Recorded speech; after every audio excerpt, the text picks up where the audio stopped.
Sayyidina Imam Hussein radiallahu ta'ala anhu was a lion of a man.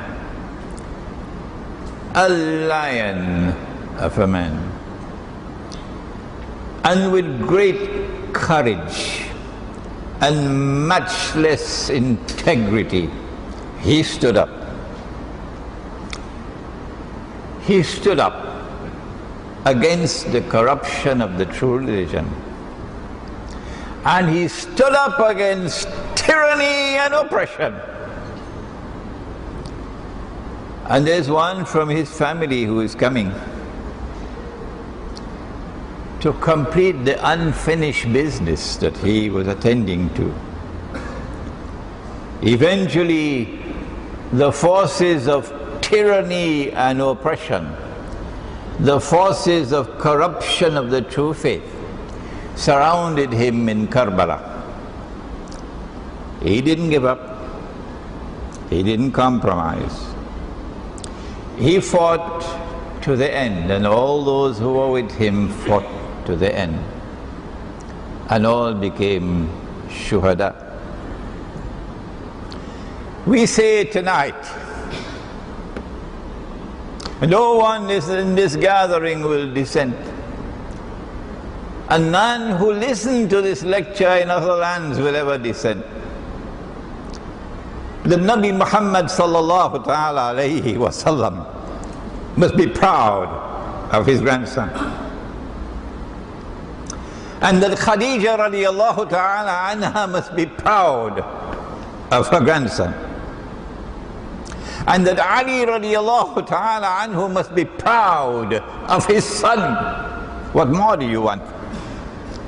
And that Fatima Zahra radiallahu ta'ala anha, the daughter of the Prophet and the mother of Imam Hussein, must be proud of her son.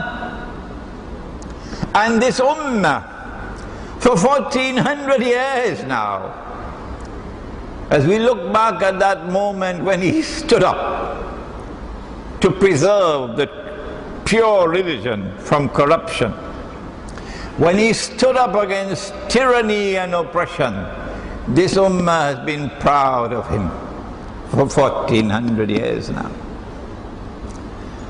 But there is unfinished business on that battlefield of Karbala for those who bring monarchy, bring family rule, and bring something called a crown prince.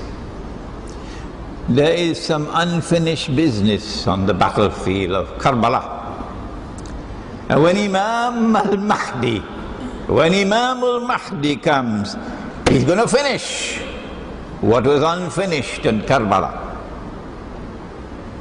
to bring back the true faith and to sweep into the garbage bin monarchy and family rule that the Ottomans brought.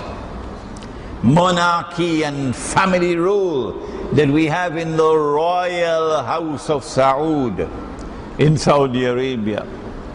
Monarchy and family rule that we have in Qatar, and we have in Dubai, and we have all over the place, and we have in Jordan. It's going into the garbage bin because there's unfinished business left at Karbala.